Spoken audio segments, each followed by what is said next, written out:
Everything we've talked about today, setting ACoS targets, setting min bid, max bid, even placement modifiers, we are taking all the data signals and we're actually working to automate that for you to recommend what your ACoS target should be across all ad groups.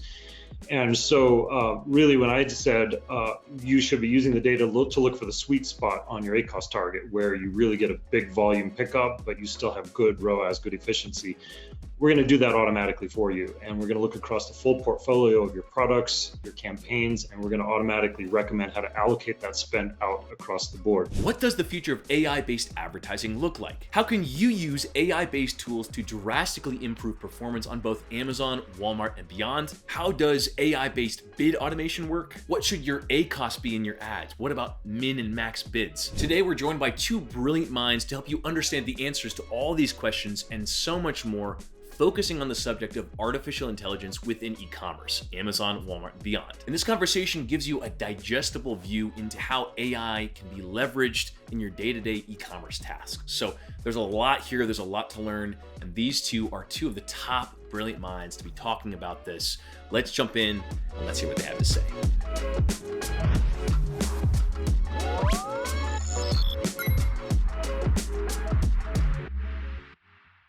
In this next segment, we're going to kind of pull back the curtain on the subject of bidding in general, bid automation in general. And there aren't two better people to have on screen than David Glenn and David Hassler. So before we get into, this is a Q&A format for everyone that's still watching. Before we get into the questions, though, I definitely think it's worthwhile both of you giving an introduction. So David Glenn, if you could lead us off, talk about you and your position at Teikametrics, and then David Hassler, feel free to chime in as well. Sure, thanks, Cameron. Can you hear me? Yes. All right. Hey, good to be here with you. I'm David Glenn, the Director of AI at Teikametrics. So my team is responsible for all of the back-end AI algorithms for automated bidding, for ad optimization, keyword target generation, and just really having a great time over here. So we're excited today to talk about, to answer any questions you have about how automated bidding works and how to strategically manage the bidder settings. And I'm David Hassler. I'm a manager on our premium services team. I'm responsible for managing some of our largest clients. I also work very closely with our product team, certainly David Glenn and the AI team on the bidder front, as well as some of the people you just met on just like on the broader Flywheel product as a whole. Yep, thank you both. This is a really good conversation, and one that I'm hoping really shed some light on the subject of bid automation and bidding in general. Let's start off with a really high level question that will kind of set the stage for this conversation. And it's two parts. The first part is, starting with you, David Glenn, can you give us a simple explanation of how bid automation works? And the second part of that question will be to you, David Hassler, why does it matter? Why does bid automation matter? So David Glenn, starting with you, can you give us a simple explanation of how bid automation works? Sure, yeah. So I think as you heard in the last session, what our bidders doing is constantly consuming the data that's coming in from the channel in terms of ad performance. And it's using that to calculate things like, what is the average order value? If somebody's on order, if on average people order more than one unit, it takes into account. What's the conversion rate? How does conversion rate vary by time of day, day of week, around holidays, events? So it's consuming all of that data, and it's constantly learning, it's constantly updating its predictions of how a click, what is the value of a click? And so bid automation can really be broken out into two phases. One is bid exploration for new targets, and then the other one really is to just exploiting the value of a target, which we call the value-based bid stage. So in bid exploration, if you have a new target, if there's not yet much performance history, then it will start at a good, healthy middle level bid, middle relative to where the campaign is at, where we typically bid for a campaign, say, and it will just ratchet that up 4 times a day until it starts to accrue enough data to really get a good measure of the value of a click for that target. Once there's enough data, it goes into value-based bidding, and there it's really just estimating what is the expected value of a click for the business. And we could talk a little bit more about how to measure the expected value of a click, but it's essentially what's the average order value, what's the percent margin, or if you want to shade below the break-even point, what are you willing to pay for a bid, and the conversion rate, how well is it going to convert? There's a few things to consider. The frequency of bidding is it's hourly for Amazon. As that data streams in, we can respond hourly to how it's doing. That's really key, especially for the way the conversion rates vary across the day. They vary a lot. Some other considerations that we take into account, like if an ad has not been serving lately for various reasons, whether it's stocking out or some other reason, it's smart enough to acknowledge that and respond properly. So that's just kind of a high level, but we can drill into any aspect if there are more questions.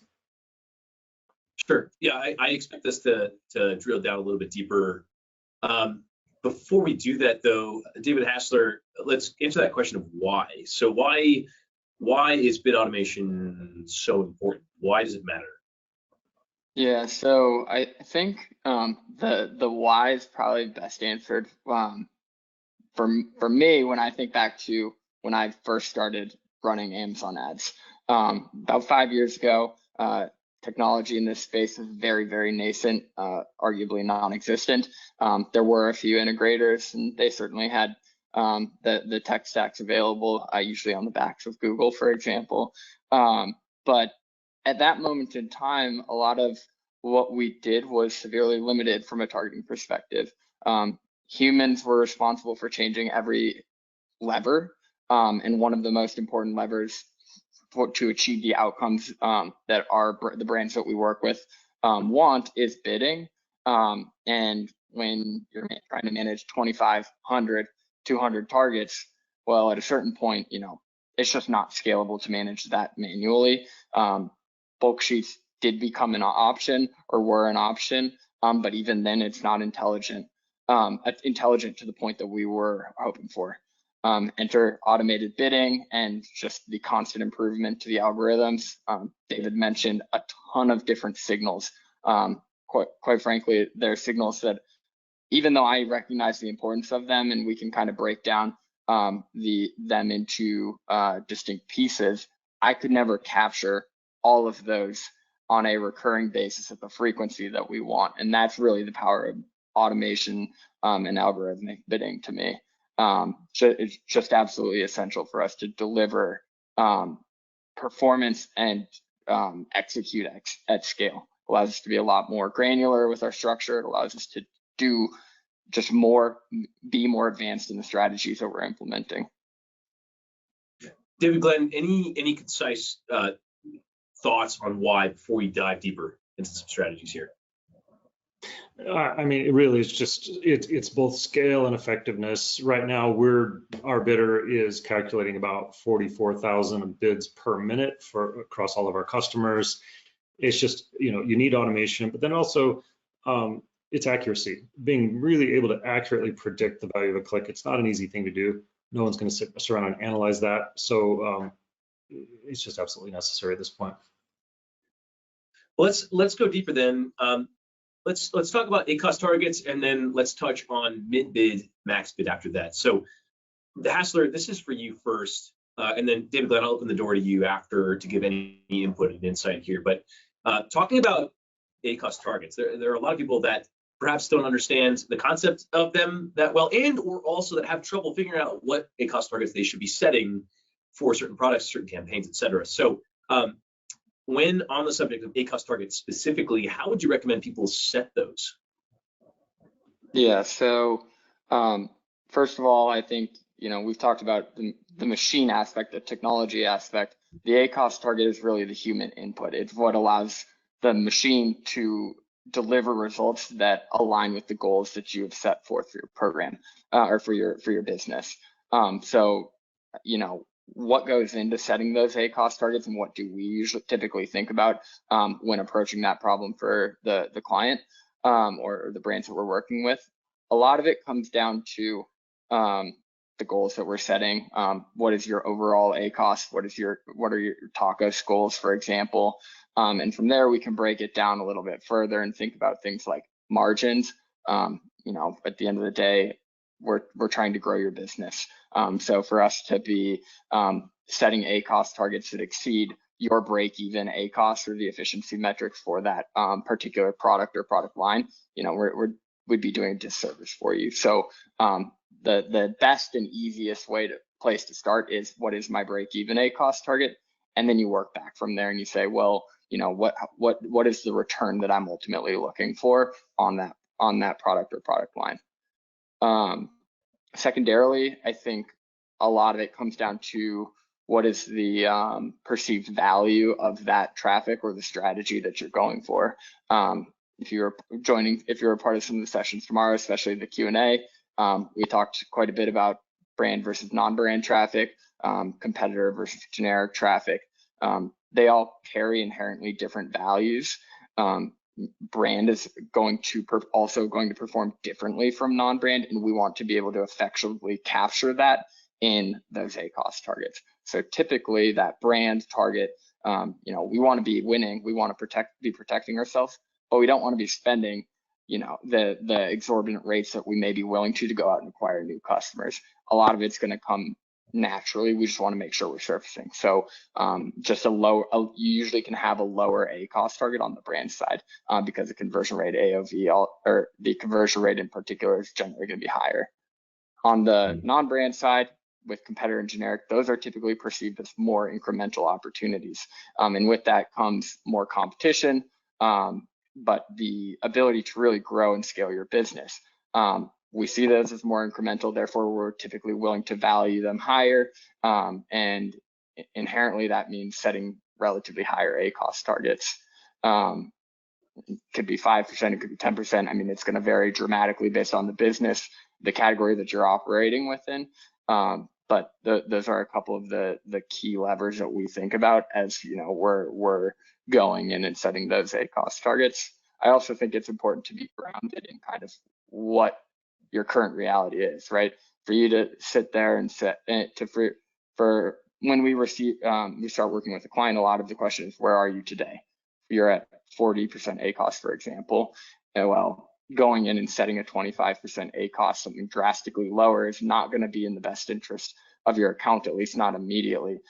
You're likely going to see a significant amount of traffic fall off. So just making sure that as you're thinking about these concepts, we don't want to be jerking things around too fast, because it's going to lead to really volatile performance, which is inherently hard for us to read, and likewise for the algorithm to read as well.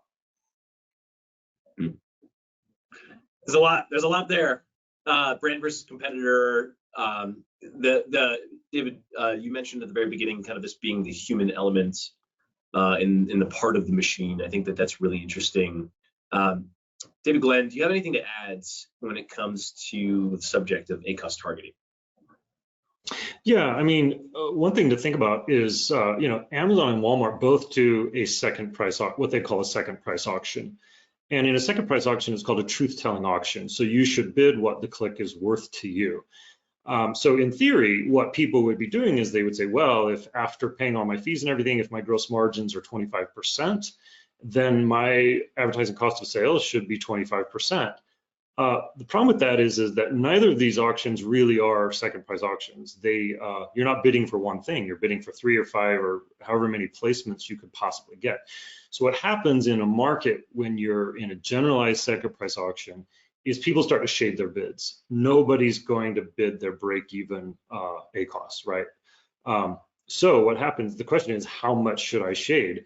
And so that's why it's good to know what your break-even is. It's good to know your gross margin after fees, and back off from there. And I think what I've observed is people succeed when they start somewhere below break-even and they just work their way up. You've got to track the data. You've got to see, you're looking for a sweet spot. Set that ACoS target where you get enough volume traction, but you're still happy with the efficiency of the spend.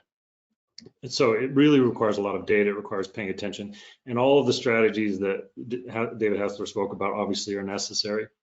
The other thing I would keep in mind is I think of it also as a portfolio problem, like a portfolio investment problem. You have all these products you could advertise. You have all these campaigns you could advertise. You got to decide, hey, how much am I willing to spend in total? How am I going to allocate that out across products and campaigns? I have an idea of what my total advertising cost of sales should be. How am I going to allocate that out to the campaigns, products that are the most efficient or that are going to give me more awareness? So there's a lot of thought, obviously, that goes into it. But I would boil it down to basically, from my point of view, it's bid shading. How much should I shade my bids? Because I'm not going to bid break even most of the time. And I just want to add David, it looks like. Oh, go ahead. It looks like you want to add something. Go for it. I just wanted to add that David mentioned, it's constantly changing things relative to your current state and trying to find that sweet spot. Really important to note that ACoS targets should not be seen as a static value, right? Like what works today doesn't necessarily mean it's going to work tomorrow. You need to be constantly testing to see if that additional 1 or 2% might be enough to move you from top or from bottom of the first page or even the second page into the first page.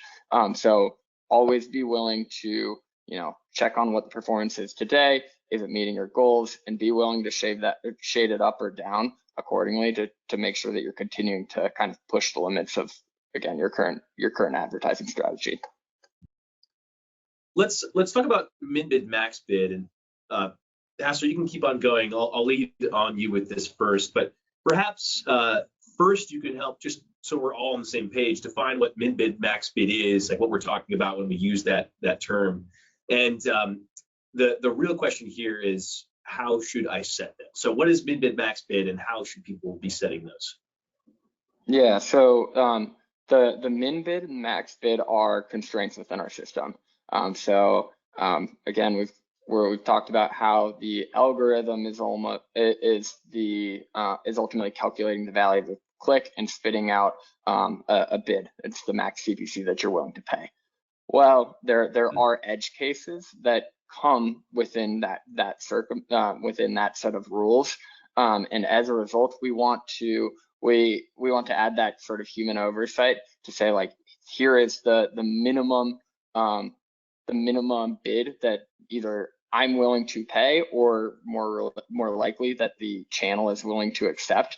And then on the top side, I want to protect myself. I don't want to put myself in a position where the bidder could calculate something that is exorbitantly high and truly just doesn't make sense for our business. Again, because it all comes down to how that math shakes out. And so we think of the min bid and max bid as two important guardrails.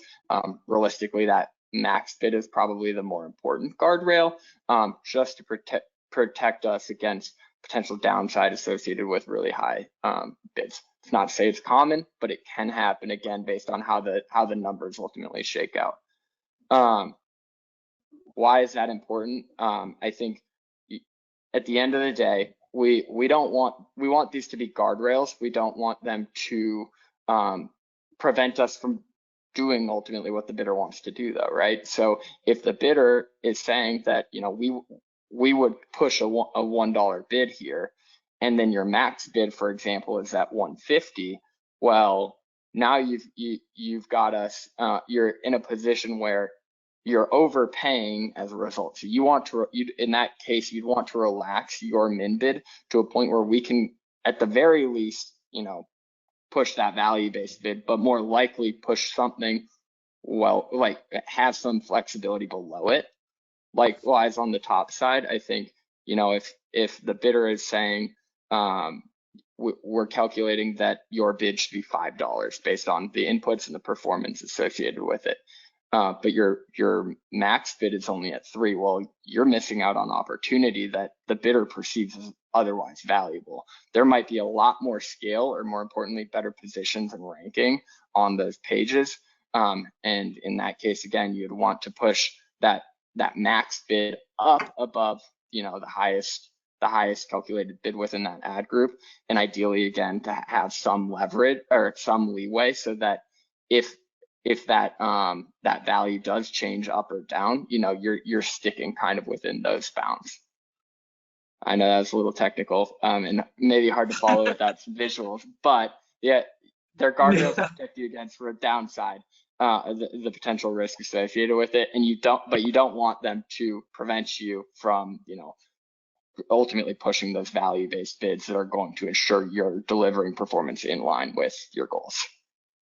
Sure. I mean, it's really difficult to talk about this stuff without being really, really technical, right? So I think that you're keeping it really concise and clear, especially without the visual element. David, Glenn, do you have anything that you wanted to add to the conversation of min bid, max bid? Yeah, a couple things. First of all, honestly, most of our users set their max bids pretty high, and the bidder almost never hits it because the bidder is very robust in the way it deals with incoming data. It does not overcorrect with bad data or whatever. But if you do want a tighter range to be really conservative, you could do a back of the envelope calculation. You could say, look, in this campaign for this product, my best keyword is never going to do better than 20% conversion rate. And if it's a $100 item, and if my gross margin is 50%, you just multiply those out and say, oh, look, I'm going to, 100 times 10% times 50%, that's a $5 max bid. So you can do some quick calculations that wouldn't take too long. If you need to. On the min bid side, one utility of the min bid is if you feel like you want to accelerate bid exploration, you could crank up the min bid to be a number that you like, 50 cents, 80 cents, whatever. That will definitely accelerate exploration. There'll be some spend there, but it is a lever you've got if you'd like to do that. Let's in an interesting way, we're talking about a lot of different types of guardrails, it seems, but let's talk about placement modifiers. David Hassler, perhaps you could do a similar thing where you can outline placement modifiers for us, like what we're talking about, so we're all on the same page, and how people should set them. Let's start there. Yeah, so placement modifiers are more relevant to our industry than they really ever have been. The landscape has become extremely competitive, and the value of the placements or the positions in search results on product detail pages differs wildly. Likewise, the cost of those placements also differs significantly. And so when it comes to placement modifiers, my recommendation is to be careful. At the end of the day, placement modifier occurs on top of the bids that we're setting. So by default, they're going to be 0% for your campaigns. They are a campaign level setting, as a reminder. And what they would allow us to do is, or Amazon to do rather, is push beyond the base bid that we're submitting at the keyword or product target level. Inherently, there are going to be places where that's good, and there are going to be places where that's maybe not so good. And so I think, you want to, if you know that your campaign or ad group should be running it, again, I'm going to say 20% just as an example. Well, you might you might look at your placement level performance for a campaign and say, oh, well, the top of search placement is actually performing at a 15% ACoS. It's outperforming my target. It's delivering strong sales for me because the conversion rate and the click-through rates are much better there. As a result, you might be willing to step up that top of placement modifier or top of search placement modifier. Test up is what I would say, like 5% increments perhaps, and just start to shade up until you find, again, that sweet spot. But recognize the potential downside of that is that it's being applied across all of the keywords or product targets within that ad group. And it may not make sense. So you're just trying to find that average that, again, allows the campaign to deliver the best possible results. It's not to say that should necessarily stay fixed either, right? It is constantly evaluating performance, seeing what's working, and making sure that you're at least delivering for, on average, again, against the ACoS target that you have set forth for that ad group or campaign. David, Glenn, before you talk about dynamic bidding strategy, anything that you'd like to add for placement modifiers? Just that we are seeing more and more people use it, especially on Amazon. It's becoming necessary to compete in many cases. What I said about a second price auction, I think for the top of search placement bidding, that is actually a true second price auction. So you could, it certainly requires less shading. You could start to bid closer to break even, and it's probably a good strategy. But again, it's better to start low and inch up and watch the data before going too high. Yep. David Hassler, let's talk dynamic bidding strategy. So first, what is a dynamic bidding strategy? Like what does that actually mean when we say dynamic bidding strategy? And the main question here is, should I use it with your bidder, and or also how can I use it with your bidder? Yeah, so on the Amazon side, the dynamic bidding is going to depend on the ad type. I'm going to just focus on sponsored products for this example, since that's where the majority of spend is anyways. So at the campaign level, there's another setting called dynamic bidding. There are 3 options for it. There's dynamic bidding up and down, there's dynamic bidding down only, and then there's fixed bidding. Dynamic bidding up and down allows Amazon to increase your bid up to 100% based on the expected the likelihood of a conversion. And generally, what we have found with that is it tends to open spend up a little bit. It is added on top of our bid again, so you start to put the bidder and Amazon's auction and algorithm at odds with one another, and it typically has led to relatively poor performance against your goals, because the value-based bid that we're submitting is no longer being respected in the same way that it would otherwise. The alternative, dynamic bidding down only, is typically what we recommend using with our bidder. I'm not saying this is a blanket statement by any means, it's just the default. Always test. Don't be afraid to test dynamic bidding up and down and see if that works for your business or that particular use case. But generally speaking, we do stick to dynamic bidding down only. Again, this one allows Amazon to shade that bid back even further based on the expected conversion and based on, more realistically, the placement where that would otherwise occur. It should, in theory, allow you to unlock a little bit greater inefficiencies. That's the theory behind it, and it does still respect the bidder's value-based bid that we feel really confident in, as it does, accurately capture your input, the ACoS target, and the goals of your business. The last one is fixed bid. There might be specific strategies in place where you really just want you are confident in the bid that you're pushing, and you don't want to give Amazon any leeway. Maybe there's the perception that Amazon's not going to give you the proper opportunity to get that new product up, for example, up and advertised and in a competitive spot. You might consider fixed bidding. At most, I would consider it a temporary solution. We just generally, again, fall back on that dynamic bidding down only as kind of the best, safest option for your business, and in conjunction with our bidder. Okay, man, we covered a lot. Just as a reminder, we covered simple explanation of bid automation. We covered ACoS targets, min-bid, max-bid, placement modifiers, dynamic bidding strategy. I kind of want to switch gears a little bit, and then I'm going to ask you both to summarize some of the key main points you want people to really walk away with from this. So David, Glenn, this question goes to you first. Modern problems require modern solutions. It's been really interesting to see the problems of the everyday seller and the advanced seller and everything in between change and evolve, especially through 2022. We're already in 2023.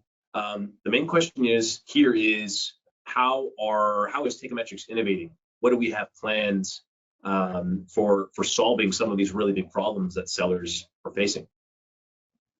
Yeah, sure. So specifically around bidding, we are currently working on and getting very close to an alpha test release on something that we call AI-based bid strategy optimization. So everything we've talked about today, setting ACoS targets, setting min bid, max bid, even placement modifiers, we are taking all the data signals and we're actually working to automate that for you to recommend what your ACoS target should be across all ad groups.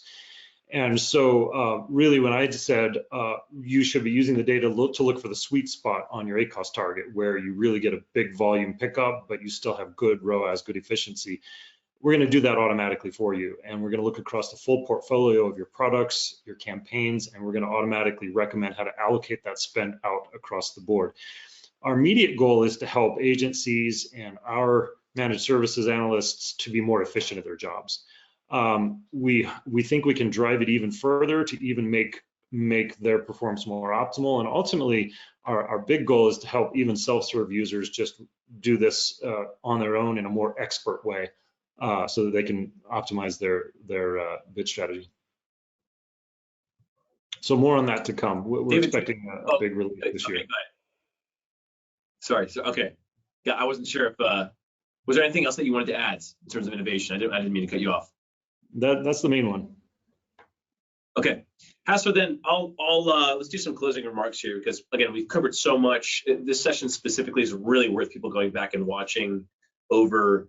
But David Hassler, what do you think are, let's say, 2 to 3 main key takeaways you want people to get from this session? Yeah, I think, first and foremost, I think understanding the basics of bidding is really important. That if you don't understand the basics, being able to pull those levers in a way that allows you to achieve your business goals becomes that much harder. Secondarily, I think it all starts with defining those goals. If you don't know what your goals are, it's going to be much more difficult for us to add those, again, human inputs into this, or human inputs today based on where we're going. Knowing your business, knowing the margins that you have to work with, and then setting goals that make sense.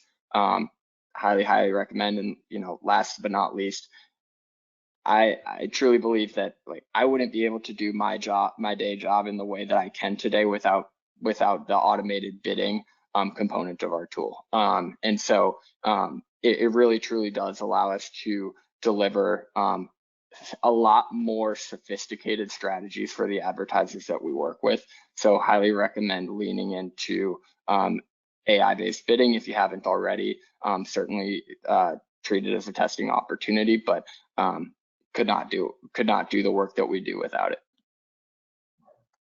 David, Glenn, this will be the last remarks for this session. What do you think people should take away from this? Big takeaway is, rely on the automation, but also watch the data carefully, and recognize you got to be engaged. You got to manage your bid strategies dynamically over time. Clear, concise. That's good. I love it. Wow, thank you both. I've said this again, but there's just so much information jam-packed into here. This session is a really good example of one core aspect, one core piece of the soul of Teikametrics. So David Glenn, David Hassler, 2 top minds of the company, thank you so much for being here. Really appreciate you breaking it down. Hey, thank you so much for joining this conversation about artificial intelligence. There's a lot to dive into when it comes to AI and e-commerce. Things are changing at a really rapid pace, and we're experiencing a lot of this ongoing. So subscribe to this channel to keep up to date with all things AI and e-com. And of course, to gain access to artificial intelligence in e-commerce, sign up for Teikametrics for free. You can start leveraging AI right now today in your own e-commerce operations and your own advertising on Amazon, Walmart, and beyond. And it's free to sign up and to check out. So click below to sign up for Teikametrics Flywheel 2.0 for free, and we'll see you there.